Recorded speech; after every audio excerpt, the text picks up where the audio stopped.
बिस्मिल्लाहिर्रहमानिर्रहीम। अहवाल शहर से आपका मेज़बान रफ़ीक अंसारी हाजिर।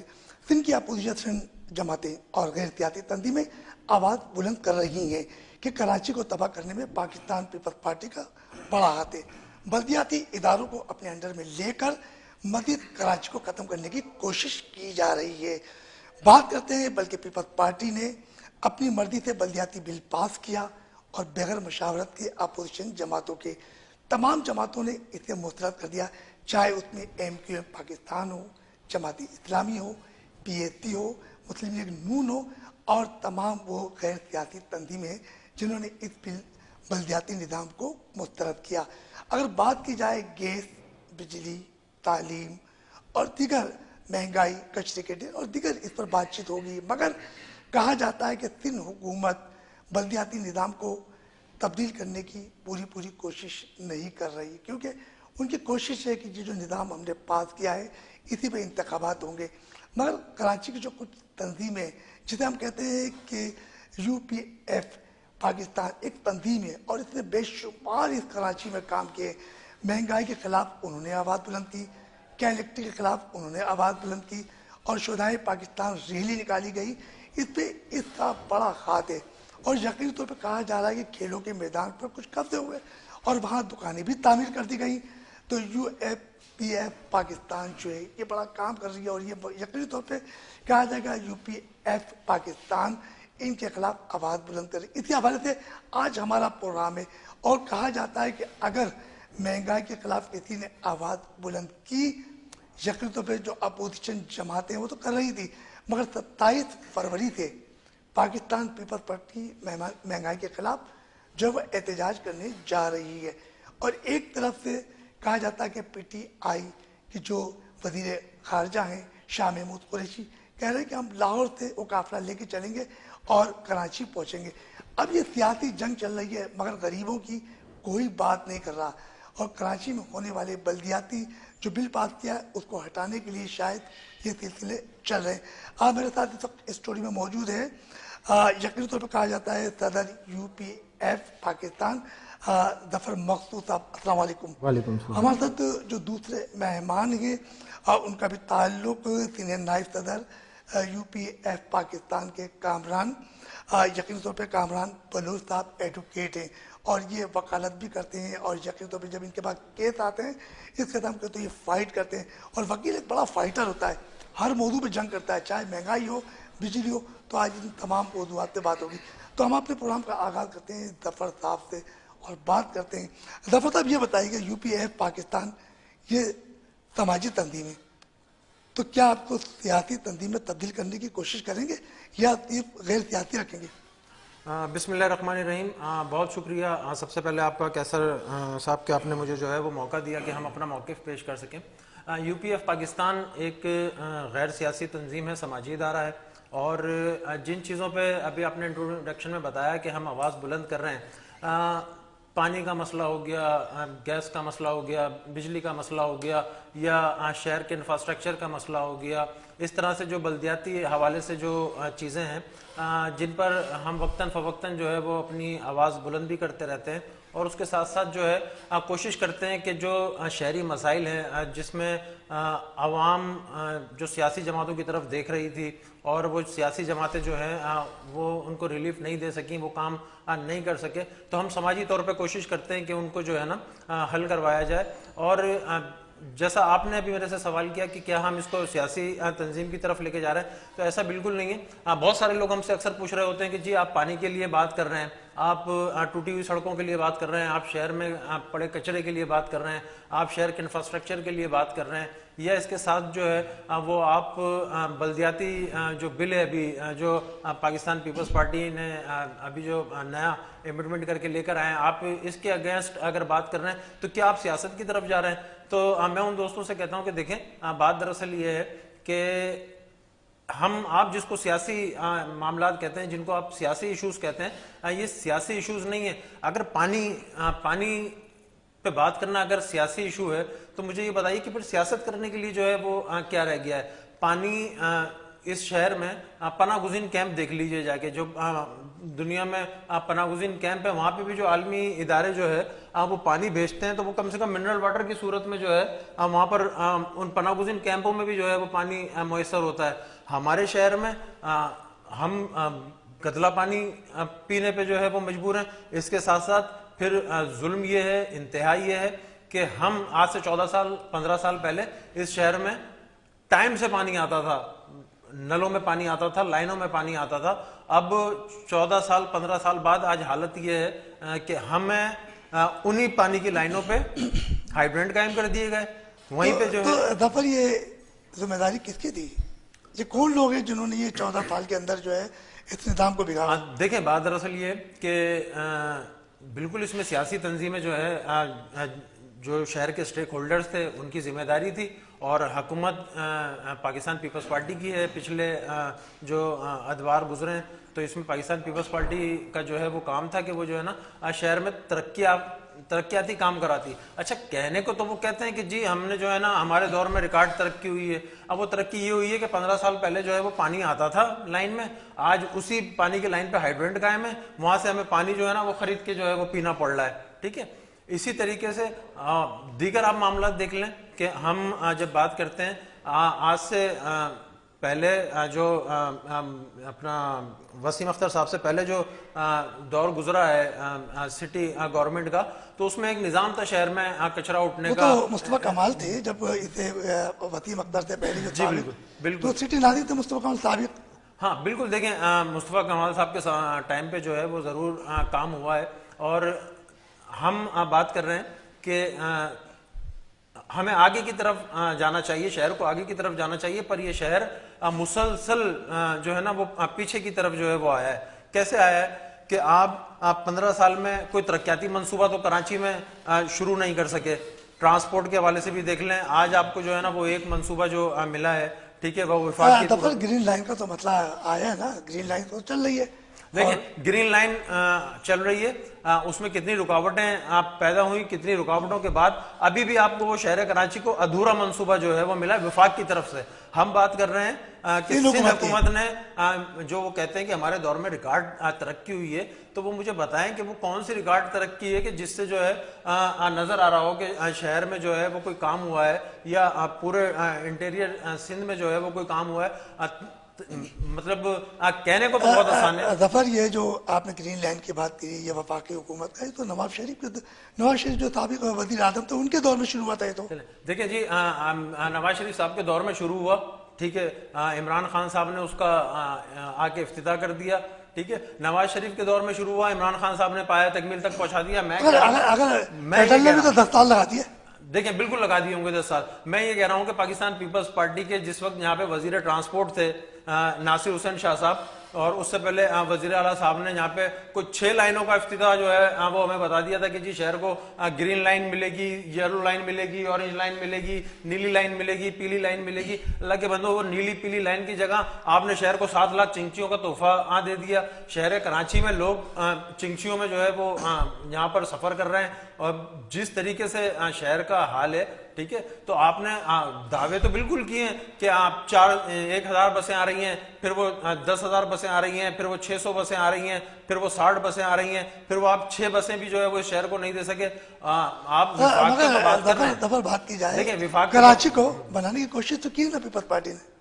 चले जी, अगर वो पाकिस्तान पीपल्स पार्टी ने अगर शहर को बनाने की कोशिश की है तो आए, मीडिया इस वक्त बिल्कुल एक्टिव है, शहर में सोशल मीडिया का टाइम है। मुझे ये बताइए कि पाकिस्तान पीपल्स पार्टी ने कराची बनाने का तो बहुत दूर की बात है, उनका अपना जो हवाई इलाका है। कहा जाता है कि उन्होंने पीपल्स पार्टी से दावे करते हैं कि हमने अंडरपास बनाए, गुलशन इकबाल वाली सड़क बनाई, फ्लाईओवर बनाई, तो कहाँ है? मैं वो कह रहा हूँ, आप गुलशन इकबाल फ्लाईओवर छोड़ दीजिए, आप अंडरपास छोड़ दीजिए, आप पाकिस्तान पीपल्स पार्टी का आबाई इलाका है लियारी, ठीक है। मुझे ये लियारी में जाके मीडिया देख ले कि उन्होंने लियारी में क्या बनाया है। वो लियारी में कुछ नहीं बना सके। गुलशन, लियाकताबाद और अंडरपासों की बात तो ये कहने को तो वो ये कहते हैं कि जी अब लोग बाहर से इलाज करवाने आ रहे हैं यहाँ पर, ठीक है, और ये इलाज करवाने यहाँ से बाहर जा रहे होते हैं। अच्छा दफर हमारे साथ मौजूद हैं सीनियर नायब सदर हैं UPF पाकिस्तान के कामरान बलोच साहब, एडवोकेट हैं, और कामरान साहब से बात करते हैं हम अंदरूनी सिंध की। तो कामरान साहब, जो हम बात करते हैं सिंध की, इंटर सिंध के अंदर तालीम का निज़ाम कहता है, कहा जाता है वहाँ तालीम बिल्कुल तबाह हो गई है, बल्दियाती निज़ाम मुकम्मल तौर पर तबाह हो चुका है, तो इस बारे में क्या कहोगे? बिस्मिल्लाहिर्रहमानिर्रहीम। अंसारी साहब, आपने मौका दिया कि हम जो है सिंध के इश्यूज़ पे बात कर सकें। जो हमारी पीपल्स पार्टी दौर शुरू से रहा है सिंध के अंदर, हमेशा सीएम उनका ही रहा है, ये रिकॉर्ड रहा है। और उन्होंने तालीमी इदारों का वो हाल किया है, अगर आप कभी कैमरा लेके जाएंगे तो वहाँ गधे और घोड़े बंधे हुए हैं, जो यहाँ पर एमपीए एमएनए जो इनके सरदार यहाँ बैठे हुए हैं। तो वो क्या करते हैं, उनको पीपल्स पार्टी ने अपना अपना एक एक स्कूल, एक एक घर, एक एक गांव में एक एक स्कूल बना के दिया है। वो सिर्फ उनकी औताक, बैठक और उनके जानवर बांधने के लिए वो बनाए गए हैं। अच्छे अच्छे रूम बनाए गए, सारा कुछ किया गया। हालात ये है वहाँ पर कि किसी गरीब के बच्चे के पास स्कूल जाने के लिए कोई कन्वेंस नहीं है। कोई स्कूल, अगर जो स्कूल है वो डॉक्यूमेंट्स में है, मगर उसके अंदर स्टाफ कोई नहीं है, ना उसमें टीचर है। मगर उन स्टाफ की तो बाकायदा तनख्वाह यहाँ से ली जा रही है। वो जो स्टाफ की तनख्वाह ली जा रही है, वो मैं आपको बताऊं तो वो कोई जो है एमपीए साहब का ड्राइवर है, कोई एमएनए साहब के घर का बोर्ची है, कोई वहां पर बैठ के जो है औताक के ऊपर जो है वो मेहमान आ रहे हैं उनकी मेजबानी कर रहा है, वो तनख्वाहें उनको जा रही हैं। वो जो 50-50 देखें, आप और हम घर में एक बंदा नहीं अफोर्ड कर सकते रखने के लिए, उसकी तनख्वाह नहीं कर सकते अफोर्ड। इनके पास आप देखेंगे तो जब ये निकलते हैं तो 50-50 बंदा इनके लिए खड़ा होता है और 24 घंटे इनकी हाजिरी में खड़े होते हैं। वो सारी तनख्वाहें ये स्कूल एजुकेशन की जा रही हैं। पट्टे वाला जो अपॉइंट है वो उनके बंगले का पट्टे वाला अपॉइंट है, जो टीचर है वो जो मेहमान आ रहे हैं उनकी देखभाल के लिए अपॉइंट है, बाकी कुछ भी नहीं। वो खजाने से तो तनख्वाह जा रही है, डॉक्यूमेंट्स में जा रही है, मगर वो आधी तनख्वाह क्या है, एमपी एमएनएस की अपनी पीपल्स पार्टी के जेबों में जा रही है, और जो इनके बंगलों के अखराजात चल रहे हैं और घरों के अखराजात चल रहे हैं।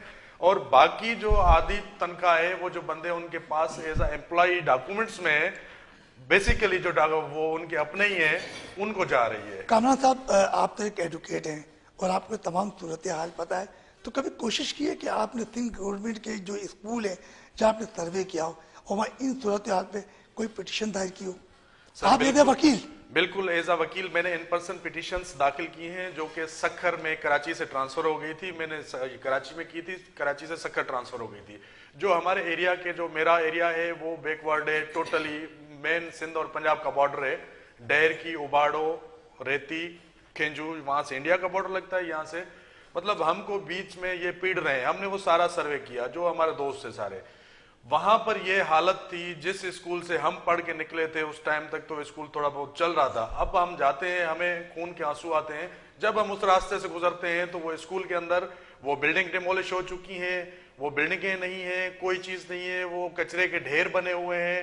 और उस सारी चीजें हमने मिला जुला के एक पिटीशन दाखिल की थी, इन पर्सन मैंने की थी, वो एक एजुकेशन के हवाले से भी की थी। और जो सिंध का पानी था, जो ये हमारे पीपल्स पार्टी के वडेरे हैं, जो बहुत बड़ा इशू था, किसी ने जो है इसके ऊपर हाईलाइट नहीं किया था। और फिर जब मैंने वो पिटीशन फाइल की, कोर्ट ने स्टे किया। वो जो एमपी एमएनए है वहाँ एरिया के, वो क्या करते हैं कि वो गरीब जो मजदूर हैं, जो टेल पे पानी नहीं पहुंचता, उनको देने के बजाय वो क्या करते थे, पुलिस उनकी अपनी होती थी, उनके जो है वाराबंदी होती थी क्या बात अभी भी होगी? जब आप कह रहे हैं एमपी एमएनए, तो पुलिस तो उन्हीं की होगी ना मेरे भाई। सर, पुलिस तो बिल्कुल उनकी है, आज भी उनकी काम कर रही है, उनके मातहत काम कर रही है। जो देखें एसओचओ जो लगता है, एसओचओ तो दूर की बात है, जो ड्यूटी अफसर लगता है, हेड कांस्टेबल लगता है, वो भी एमपी एमएनए के अलावा लगता नहीं है, एसएसपी उनके अलावा लगता नहीं है। तो सारा स्टेक उन्होंने अपना किया हुआ है। ना एजुकेशन देते हैं, उनको पता है अगर हमने गरीब के बच्चे को एजुकेशन दे दी तो हमारी ये सारा इख्तियार चला जाएगा, तो वो कहां से किसी को आने देंगे आगे। अब अलमिया तो ये है कि रिसेंटली सरदार अली शाह साहब जो थे मिनिस्टर वजीर तालीम थे, उन्होंने क्या किया, इसको आगे बढ़ा के उठ के जो है स्कूल खोले और ओपन जो भी किए, उल्टा बंद करने का एक नोटिफिकेशन कर दिया।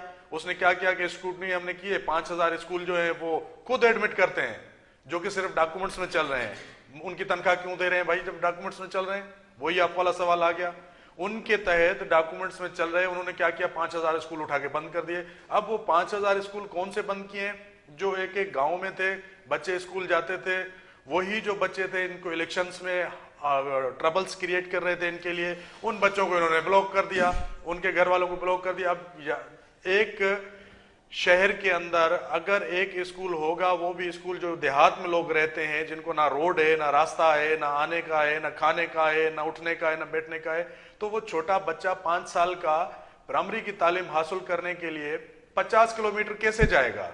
उनको पता है उनके स्कूल घर के बंद करो, जब घर के स्कूल बंद करेंगे वो 10वीं जमात तक वो पढ़ नहीं सकेंगे, उनकी एज ओवरएज हो जाएगी, तो वो कहां से दूर जाएंगे? वो सारा ये प्लान किया हुआ है तो इन्होंने। आपका कहने का मतलब यह है कि सिंध में वडेरा सिस्टम है। बिल्कुल बिल्कुल, ये तो शुरू दिन से है, जब से आपने और हमने होश संभाला है तब से वडेरा सिस्टम ही चल रहा है। और दफा पीपल्स कामरान पार्टी, साहब जो कह रहे हैं आप क्या कहोगे? पीपल्स पार्टी इस वडेरा पे ही चल रही है, और जितने भी वडेरे हैं वो सारे एमपी एमएनए वहां से होते हैं। क्या कहेंगे दफर आप?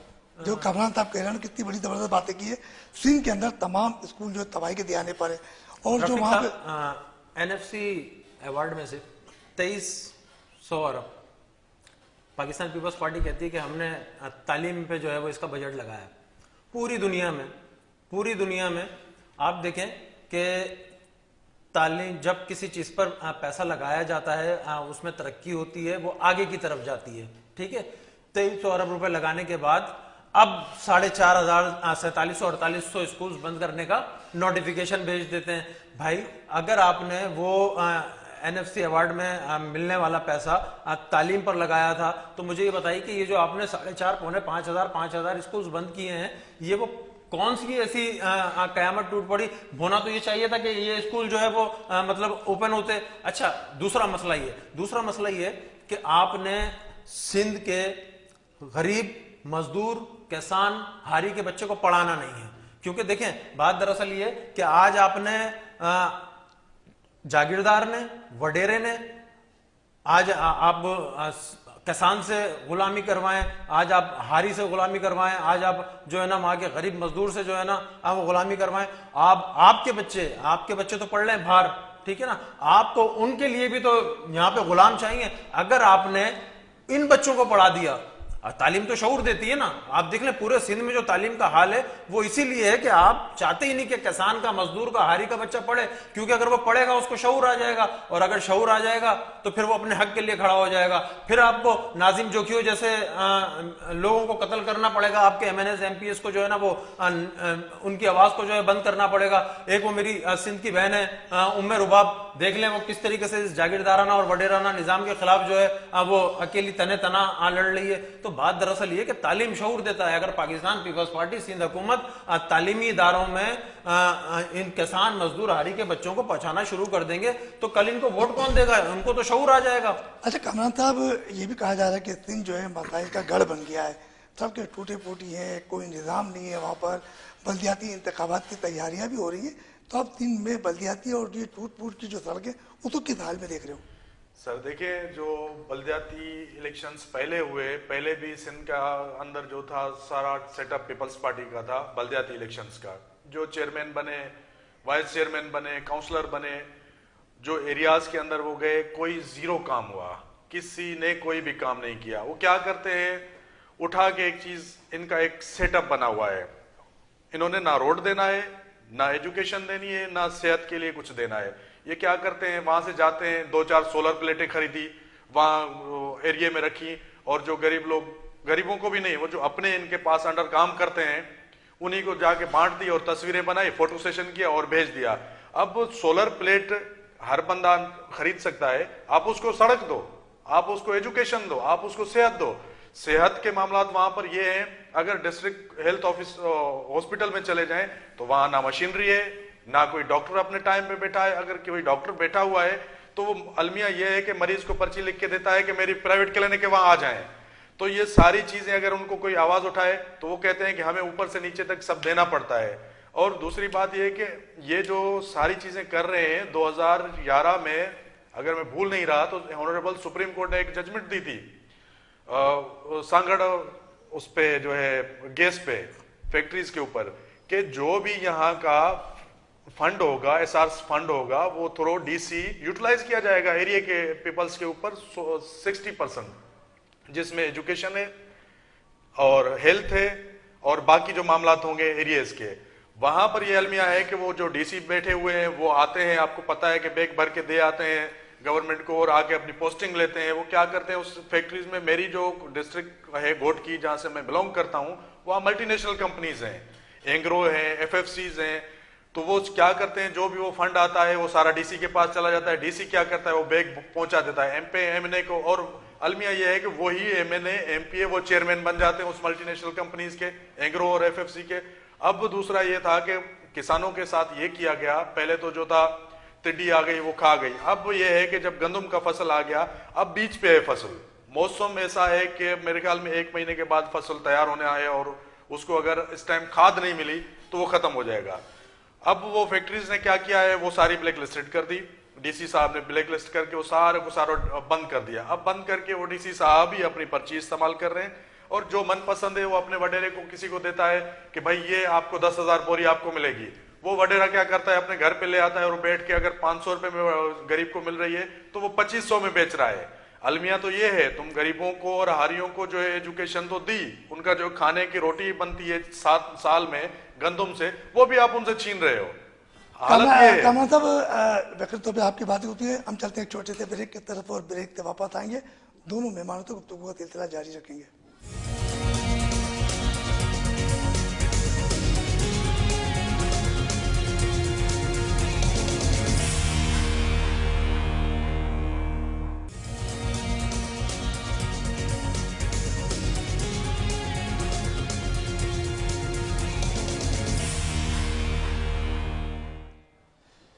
कामरान बलोच एडवोकेट साहब हमारे साथ गुफ्तगू कर रहे थे। उन्होंने बताया कि इंटीरियर 3 में इनका ताल्लुक घोटकी से, वहाँ तालीमी निज़ाम के साथ साथ जो उन्होंने कहा था कि चंद रोज़ पहले गैस के हवाले से कोई सुप्रीम कोर्ट ने उनके ऑर्डर किया था कि यहाँ पे गैस निकलेगी, उसके जितने भी जो फाइनेंस होगा, जितना अखराजात होंगे और जो भी मुनाफा होगा वो उसी सिंध में लगाया जाएगा। मगर अभी तक ऐसा होता हुआ नज़र नहीं आया, क्योंकि पीपल्स पार्टी की हुकूमत ने बताया कि अगर वहाँ स्कूल तबाह हो चुके हैं और जहाँ तक की बात क्या है कारोबारी सड़कें टूटी फूटी है, तो बल्दियाती इंतखाबात तो ज़रूर होते हैं, वहाँ के यूसी और चेयरमैन भी मुंतखब हो जाते हैं, वो फंड कहाँ जाता है इन्हें खुद को नहीं पता।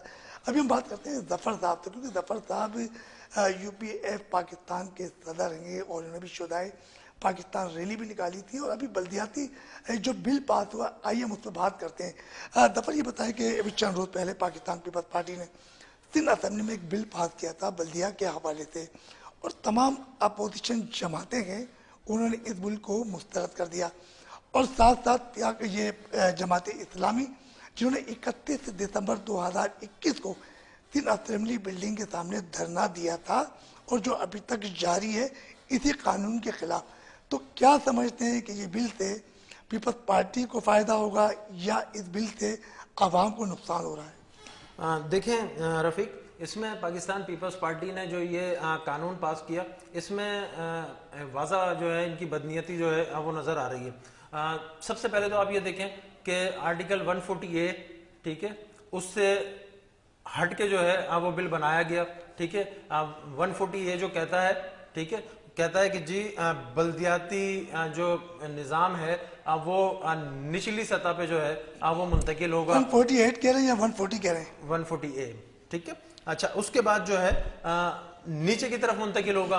पूरी दुनिया में लोकल गवर्नमेंट का निज़ाम देखिए, ठीक है, कि उन लोगों को जो लोग MNAs MPs बन के अपने अपने हलकों में अपने अपने एरियाज में काम नहीं कर सकते, जो इलेक्शन में पार्टिसिपेट नहीं कर सकते, वो लोग जो है नाजिम, चेयरमैन और UC काउंसलर्स बन के जो है ना अपने अपने हलकों में जो है वो तरक्याती काम करते हैं।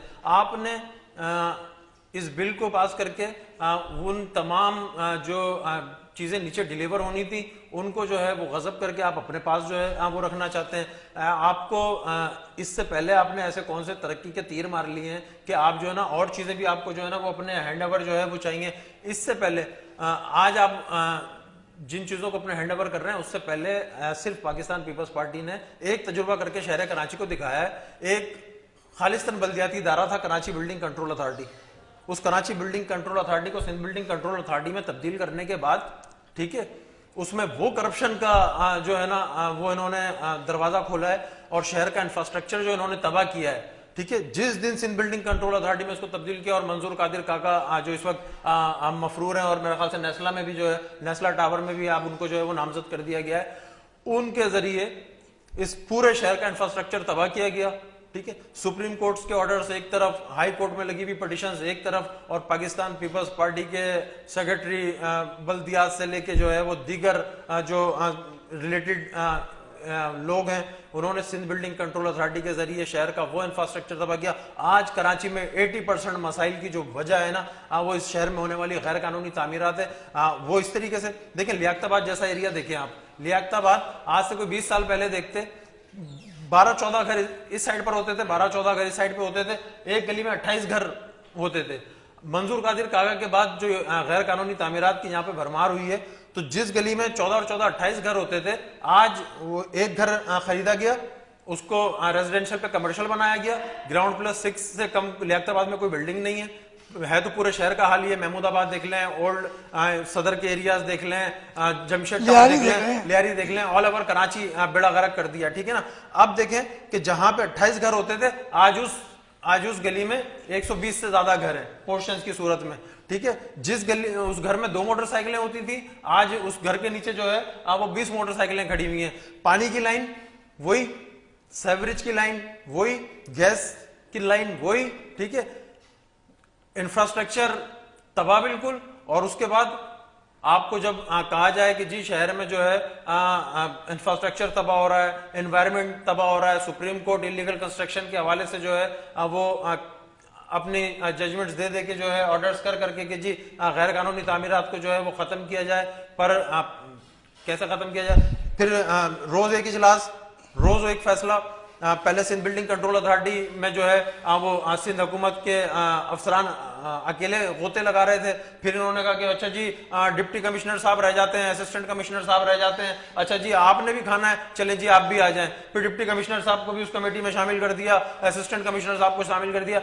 इस शहर कराची में असिस्टेंट कमिश्नर और डिप्टी कमिश्नर की परमिशन के बगैर आप एक शामियाना नहीं लगा सकते इस शहर में। आप जब एक शामियाना इस शहर में नहीं लगा सकते, तो उस असिस्टेंट कमिश्नर और डिप्टी कमिश्नर के होते हुए जबकि उनको डेमोलिशन कमेटियों का सरबराह बनाया गया, ठीक है, उसके बावजूद अगर शहर में गैर कानूनी तामीरात हो रही है, तो ये आपको बिल्कुल वाज़ा पैगाम दे रही है कि हुकूमती इदारे मिलके जो है वो कराची का इंफ्रास्ट्रक्चर तबाह कर रहे हैं। कामरान, मगर ये एक दफा ये बात तो कहा जा रही है कि जो आपने बताया कि बिल्डिंग कंट्रोल अथॉरिटी सिंध के नाम से कर दी गई, तो यकीनी तौर पे वो भी तो छापे मारे जहां वो कहते हैं कि जहां जहां ये बिल्डिंगें बन रही है हमें कंफर्म करो, हम उसे कराएंगे जो इंस्पेक्टर है। तो इस शहर में बिल्डिंगें तो गिराई जा रही है ना। हाँ देखें, बिल्डिंग गिराना मकसद नहीं है। आपने कहा कि जी वो कहते हैं कि जी हमें जो है वो पॉइंट आउट करें। मैं बताता हूँ यूपीएफ पाकिस्तान ने कितनी पॉइंट आउट की हैं। आए मुझे बताएं कि कितनी जो है आपने बिल्डिंगें तोड़ दी। बिल्डिंग तोड़ देना दिखाने के लिए एक अलग चीज है।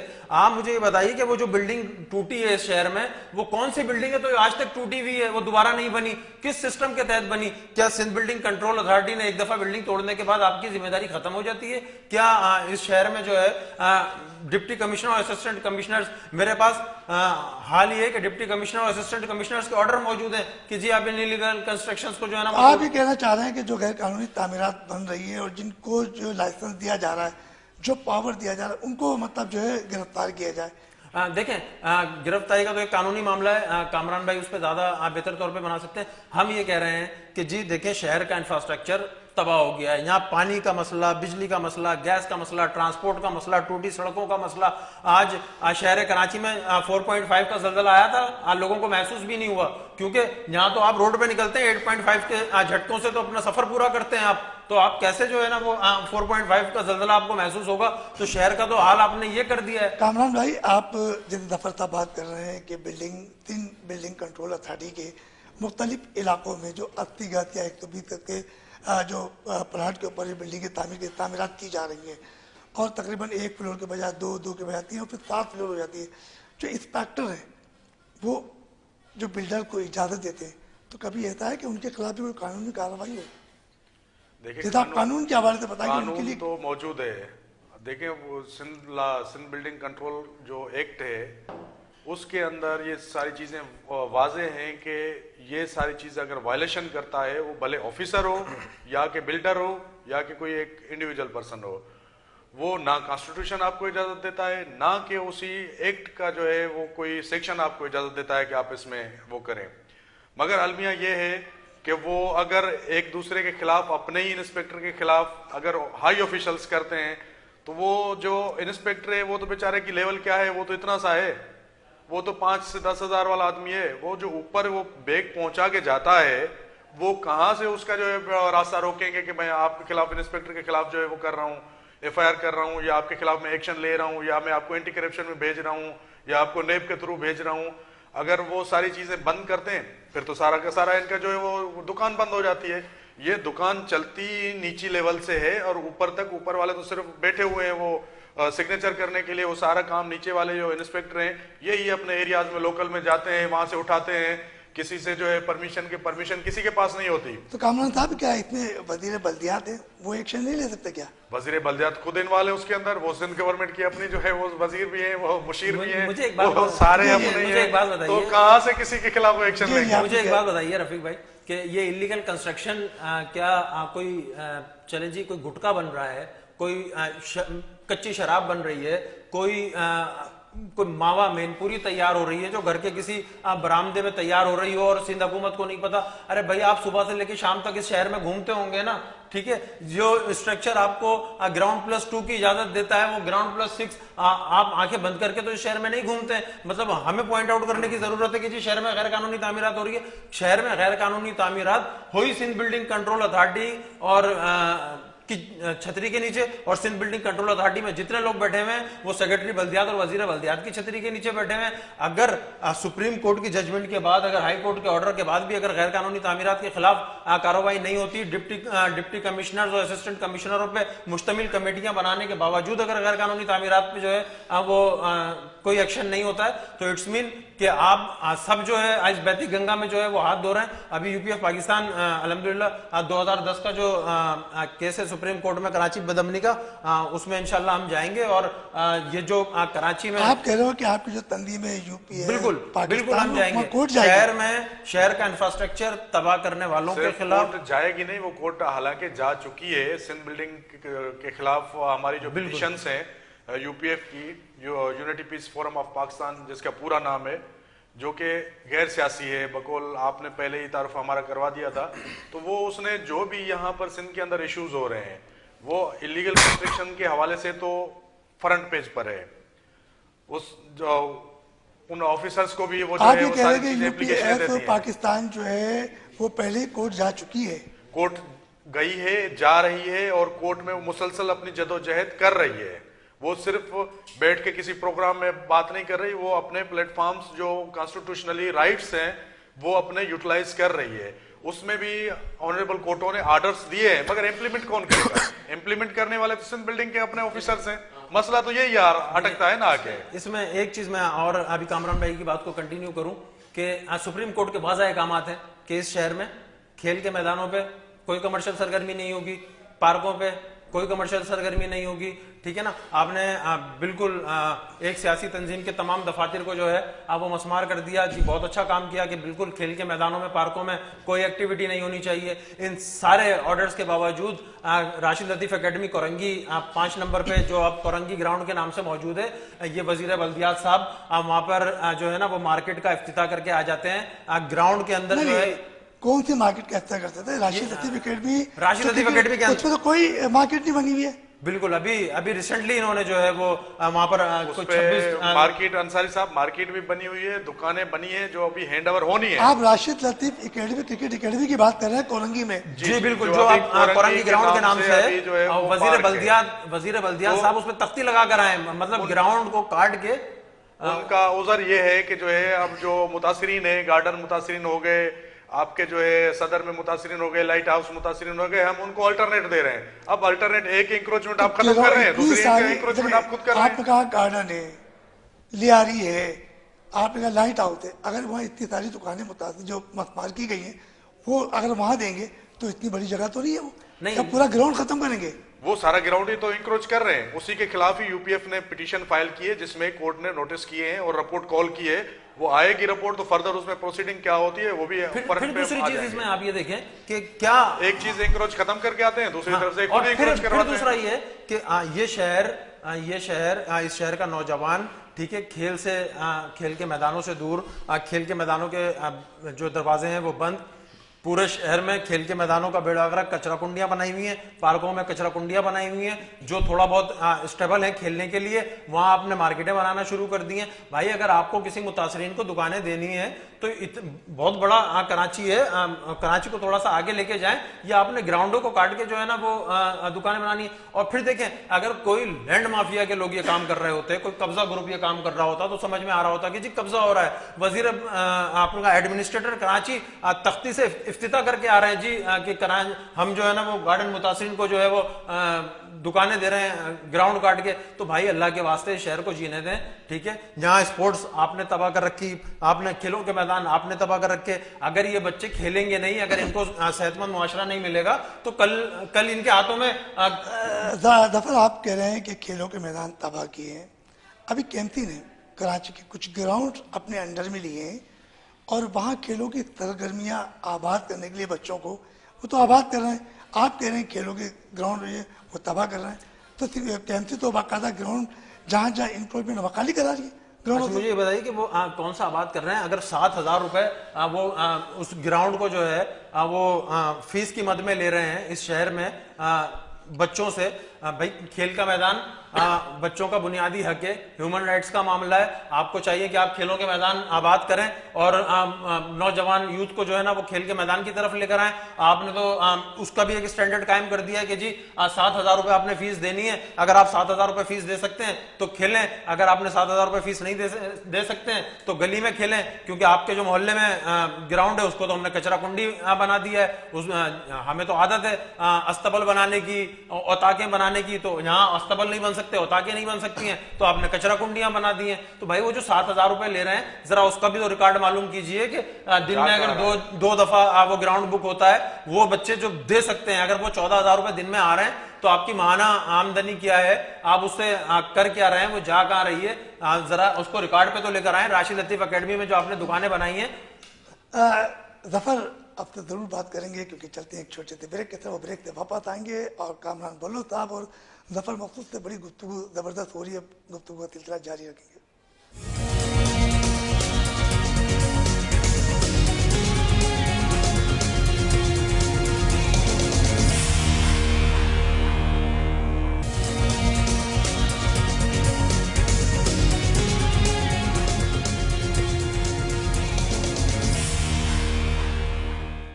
ब्रेक पे जाने से पहले हमारी जफर मखसूस साहब से गुफ्तगू का सिलसिला जारी था और बड़ी ज़बरदस्त बातें कर रहे थे।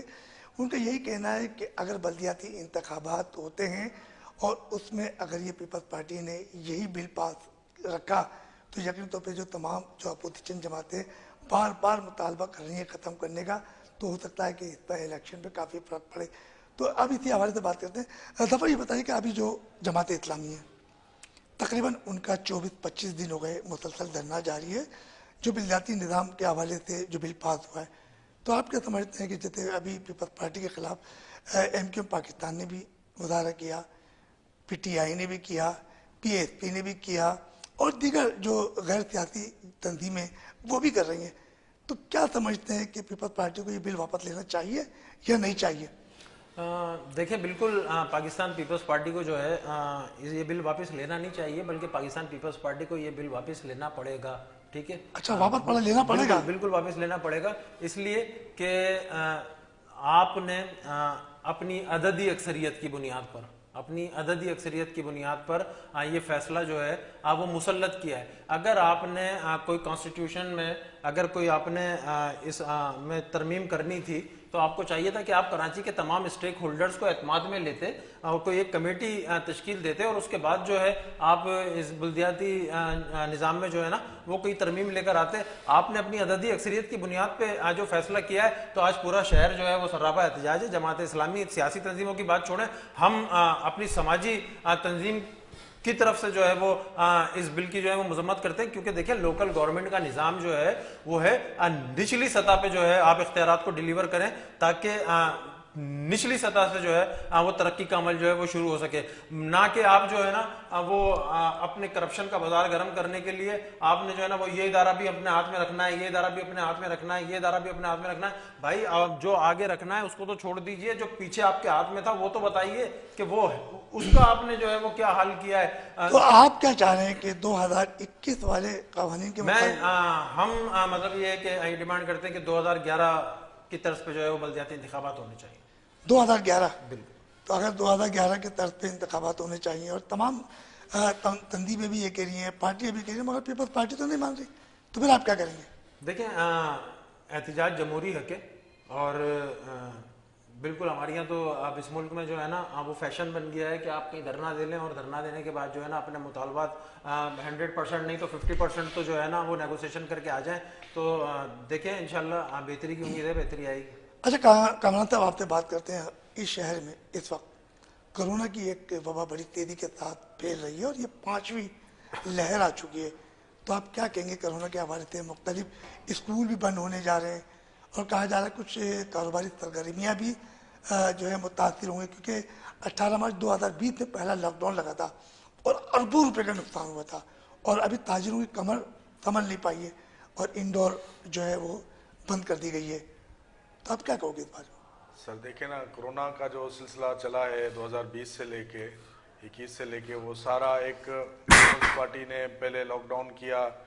लॉकडाउन करने के बाद दुनिया में ये होता है कि जब आप लॉकडाउन करते हो तो आप हर इंसान को, जो यहाँ रहने वाला है, कोई भी हो, गरीब हो अमीर हो किसी भी तबके से हो, उसको बुनियादी हकूक आपने प्रोवाइड करने हैं। अगर आप उनके जो है कारोबार बंद कर रहे हैं तो आपको उनको मंथली सेटल दे दें। जो गरीब है, मजदूर है, बड़े बड़े ताजर तो चलो बैठ गए, और जो मजदूर है डेली वेजेस वाला वो कहाँ जाएगा? और आपने मेडिसिन इतनी जो है वो कर दी हैं, महंगी कर दी हैं कि उसकी कोई भी मेडिसिन नहीं है। कोई अगर पेनाडोल लेने जाओ तो वो शॉर्ट हो जाती है। जब शुरू वाला कोरोना था ये अलमिया था कि जो है ना मास्क मिल रहे थे, ना पेनाडोल मिल रही थी, ना कालपोल मिल रही थी, कोई ऐसी चीज नहीं थी। पहली यूपीएफ थी जिसने जाके सिंध हाई कोर्ट से रुजू किया था कि जो क्वारंटाइन सेंटर हैं, जो आइसोलेशन सेंटर हैं, जो सक्खर के अंदर कायम किया गया था, जो कराची के अंदर कायम किए गए थे, उनके अंदर कचरा और गंद इतना था कि जो अंदर मरीज पेशेंट पड़े थे वो वैसे ही मर रहे थे। तो पहली पिटीशन दाखिल करने वाली ये गैर सियासी तंजीम यूपीएफ थी, जिसके ऊपर ऑनरेबल कोर्ट ने ऑर्डर्स पास किए, जिसके अंदर डीसीज को डायरेक्शन दी कि आप मुख्तलिफ थानों, मुख्तलिफ स्टोर्स पे जाएं और आप छापे मारें। जिसके बाद ये मास्क आपके जो है फ्री हो गए और उसके बाद जो है वो मेडिसिन जो है कंट्रोल में आ गई। ये सारे क्रेडिट जाता है यूपीएफ को। और पहले ही दिन जिस दिन लॉकडाउन हुआ उसी दिन जो हल्ला गुला मच गया था, आज भी वही होगा। अगर ये लॉकडाउन की तरफ जाते हैं तो किसी के पास खाने के लिए नहीं है, लोग खुदकशियों के लिए मजबूर हो जाएंगे। मगर जब तक ये अपना एक निजाम नहीं बनाएंगे, जब तक ये जो इन्होंने करप्शन का बाजार गर्म किया हुआ है, ये करप्शन से थोड़ा हट के इंसानों के लिए सोचें। ये सोचें कि हमने 6 महीने करप्शन नहीं करनी, जो हमने करप्शन किया वो गरीबों के ऊपर हम यूटिलाइज करते हैं। वो किसी को जो मजदूर है जिसकी 25,000 मंथली है, 30,000 मंथली है, उनको दे दें घर में बैठ के। किसको खुशी है कि वो कोरोना में बाहर निकलेगा?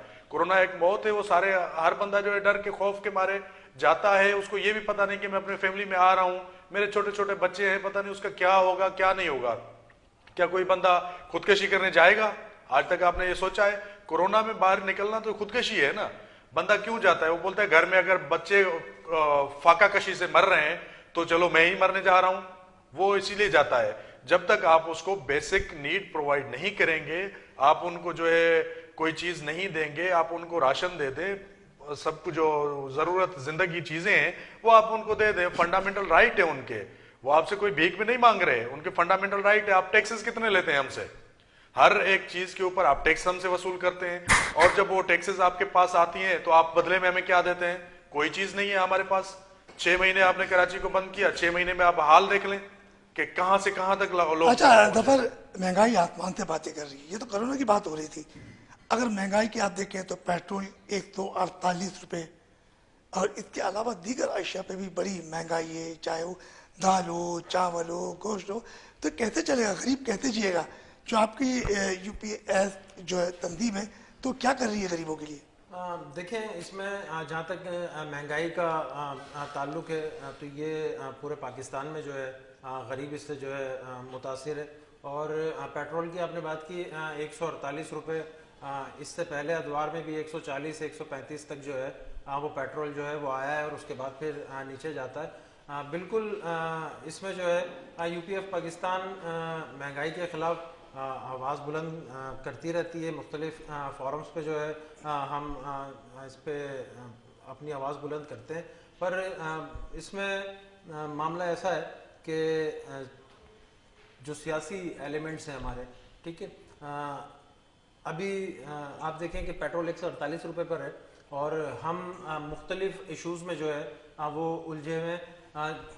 इधर महंगाई अप होती जाती है, हमें जो है वो दूसरी तरफ दूसरे इश्यूज में जो है ना वो उलझाया हुआ होता है। इस वक्त कई बल्दियाती मसाइल हैं, कई सियासी रैलियां हैं। एक मतलब अब हुकूमतें जो काम गरीब आदमी कर रहा होता था ना कभी, आजकल वो हुकूमतें कर रही हैं। कभी गरीब आदमी महंगाई के खिलाफ एहतजाज कर रहा होता था, आज हुकूमत एक मार्च करके जो है ना इस्लामाबाद जा रही है महंगाई के खिलाफ।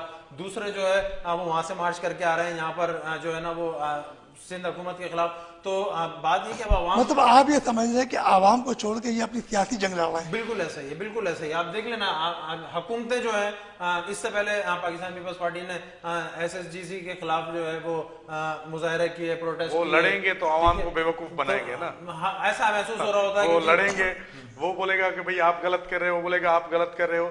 वो जैसे कहते हैं ना कि आपस में खाने के टाइम साथ हैं। जफर, वैसे वो आजकल टूटे हुए हैं। गैस की लोड शेडिंग बहुत ज़्यादा है। आपने कहा 1 महीना हो गया तकरीबन घरों में गैस नहीं आ रही, तो सिंध हुकूमत या वफाकी हुकूमत क्या किरदार अदा कर रही है? देखिए, सिंध हुकूमत गैस पे जो रॉयल्टी लेती है नहीं ले, ठीक है, अपने हिस्से की जो है वो गैस ले। आप एक तरफ जो है ना वो भी नहीं छोड़ते हैं, ठीक है, ऊपर से जो है ना वो आप जो है यहाँ पर जो है हुकूमत के खिलाफ जो है वो बयानबाजी भी करते हैं। तो बात दरअसल ऐसी है कि इस पूरे मामले में रफ़ीक देखा ना हमने ये है कि जो गरीब आदमी है वो जहाँ था वो उससे भी पीछे की तरफ आ रहा है। और ये सियासी जो आपकी कशमकश हमें जो दोनों साइड से ड्रामेबाजी कि जी हम जो है ना वो महंगाई के खिलाफ, भाई आपके यहाँ सिंध असम्बली के बाहर जो है ना बड़ी तंजीमें बैठी हुई हैं बल्दियाती मसाइल के खिलाफ। आपको चाहिए कि आपने वो कमेटी बनाई थी जमात इस्लामी से मुज़ाकरात के लिए, ठीक है, अभी तक वो मुज़ाकरात हुए नहीं है। अभी 4 दिन बाद जो है ना वो एक और काफिला जो है वहाँ पे पहुँच के जो है वो बैठ जाएगा। आप इधर से रवाना होकर इस्लामाबाद जाके बैठ जाएंगे। गरीब आदमी, वो जो आपने उससे गरीब आदमी से जो वादा किया ना रोटी कपड़ा मकान का, तो भाई मैं पाकिस्तान, खास तौर पर पाकिस्तान पीपल्स पार्टी का जो ये वादा है ना तो गरीब आदमी के लिए। अच्छा चलो जफर, ये तो बातें होंगी, सियासी बात हो गई। आपने एक बड़ी जबरदस्त रैली निकाली थी शुदाई पाकिस्तान, तो हमारी अफवाज पाकिस्तान और हमारी रेंजर्स और खुसूसी तौर पर कराची में अमन के हवाले से आप क्या कहोगे? बिल्कुल, देखें, मुख्तलिफ रैलियाँ, यकजहती कश्मीर, सलाम शुदा पाकिस्तान, इसके अलावा कश्मीर कॉन्फ्रेंस, इसके अलावा पाकिस्तान के डे, मैं तो 6 सितंबर को जो है मतलब कहता हूँ कि जी आम तातील होनी चाहिए, क्योंकि देखिए 6 सितंबर यौम दिफा है और इस दिफा वतन के लिए हज़ारों जवानों ने अपनी जानों का नजराना दिया है, ठीक है। तो 6 सितंबर की छुट्टी तो आपने ख़त्म कर दी, ठीक है, और किसी एक आदमी को जो है ना वो आपने जो है ना साहब की बरसी हो तो सिंध में आम तातील है, मोहतरमा की बरसी हो तो सिंध में जो है वो आम तातील है। चलें जी, करें आप 12 महीने साल गिराएं और बरसियां करें, हमें उससे कोई लेना देना नहीं। हम ये करें कि जी अफवाज पाकिस्तान की कुर्बानियां हैं, ठीक है। 6 सितंबर मैं यूपीएफ पाकिस्तान के प्लेटफॉर्म से तो ये बाज़ाब्ता मुतालबा करता हूँ, और इस पर अगर हमें कंपेन करनी पड़ी तो हम कंपेन भी करेंगे कि 6 सितंबर की जो है वो छुट्टी का ऐलान किया जाए, क्योंकि उस दिन जब आप अपने बच्चों को बताएंगे नहीं, जब उस दिन उस हवाले से प्रोग्राम्स मुनक्किद नहीं होंगे, सेमिनार्स मुनक्किद नहीं होंगे, आपको पता नहीं होगा कि जी आपके जो जवान थे उन्होंने इस मुल्क का दिफा कैसे किया था, तो आपकी आने वाली नौजवान नस्ल में वो जज्बा कैसे पैदा होगा। तो मैं ये कहता हूँ कि जी 6 सितंबर के लिए जो है वो आम तातील का ऐलान किया जाए। दूसरा, कराची के हवाले से रेंजर्स ने बिल्कुल नो डाउट के बदअमनी का शिकार था एक ऐसी फिजा थी शहर में खौफ की, उसको रेंजर्स ने जो है वो बिल्कुल कराची में अमन कायम किया है, और उनकी इस काविश को और जिसको वो मेंटेन करके भी चल रहे हैं, जितना उनको सराहा जाए और जितना उनको सलाम पेश किया जाए वो कम है। कामरान साहब, ये बताइए, जफर ने तो बड़ी बड़ी बात की कि पाकिस्तान रेंजर्स तो आर्मी ने बड़ा काम किया, तो उनके बारे में क्या कहेंगे? उनकी खराज तहसीन पेश करेंगे? आप ये शोधाए पाकिस्तान एक रैली निकाली जो तो तमाम लोग जमा हुए, तो क्या कहेंगे उस बारे में? देखें, बिल्कुल नो डाउट उन्होंने काम किया है। जफ़र भाई ने भी शोधाए रैली निकाली, और जो कराची का अमन था, अगर कहा जाए तो वो रेंजर्स ने ही कंट्रोल किया, वरना हर बंदे के मुंह में ये होता था कि यहाँ पर क्राइम और ये जो स्ट्रीट क्राइम बढ़ गया था, जब रेंजर्स को इख्तियारात मिले तो उन्होंने उस इख्तियारात को अपने को ईमानदारी से निभाते हुए वो उसने बाकायदा ये कराची की आवाम को और पूरे सिंध की आवाम को ये दिखा दिया कि हम कंट्रोल कर सकते हैं। मगर जब उनके पास इख्तियारात नहीं होते तो फिर इनको ऊपर जब बेसिक ये होता है कि जब सियासी जमातें होती हैं, उनको जब प्रेशर आता है ना, तो फिर ये उनको कहते हैं आप अपने बैरक्स में चले जाएं, तो उनके पास और कोई ऑप्शन नहीं होता। तो इनको पता है कि जब उनके पास इख्तियारात आते हैं और वो चलाते हैं तो फिर वो ना रंग देखते हैं, ना नस्ल देखते हैं, ना कोई ये देखते हैं कि गरीब है या अमीर है या MP है MNA है। तो इसलिए वो डर के मारे उनको मखसूस एक उसमें रखते हैं कि फिर उनसे पावर्स ले लेते हैं, फिर उनको देते हैं। नो डाउट उन्होंने काम किया और बेहतर तरीके से काम को सरअंजाम दिया और बाकायदा अमन का फिजा कायम की। हमारे प्रोग्राम का वक्त भी ख़त्म होने जा रहा है। UPF पाकिस्तान के जो सदर हैं जफ़र मखसूद साहब और सीनियर नायब सदर कामरान बलोच साहब, इन्होंने बड़ी ज़बरदस्त बात की। उन्होंने बिल्कुल कहा कि कराची में अमन व अमान की बहाली में पाकिस्तान रेंजर्स का बड़ा किरदार है, और जबकि इन्होंने कहा कि आफवाज पाकिस्तान को भी हम सलाम पेश करते हैं और 6 सितंबर की छुट्टी दी जाए ताकि बच्चों को ये मालूम है कि हमारे फौजी जवान जो शहीद हुए उनके बारे में पता चले, उनके एक मज़ामीन पढ़ें ताकि बच्चों को पता चले कि हमारे पाकिस्तानी फौजी कितने जवानों ने जो कारनामे अंजाम दिया। उस हवाले से यकीन तौर पर 6 सितंबर की छुट्टी होनी चाहिए, ये UPF पाकिस्तान का मुतालबा है। और बल्कि उन्होंने कहा कि पाकिस्तान पीपल्स पार्टी ने जो बल्दियाती हवाले से जो बिल पास किया है इसे हम मुकम्मल तौर पर मुस्तरद करते हैं। साथ साथ खेलों के मैदान पर जो कब्जे हुए हैं, इन्होंने एक जिक्र किया था, बोला हम कोर्ट भी गए में। तो ये तमाम बातें कि एक गैर सियासी तंजीम UPF पाकिस्तान और यकीन तौर पर जो काम कर रहे हैं, इनकी जो खदमात है उनको भी सराहाया जाएगा।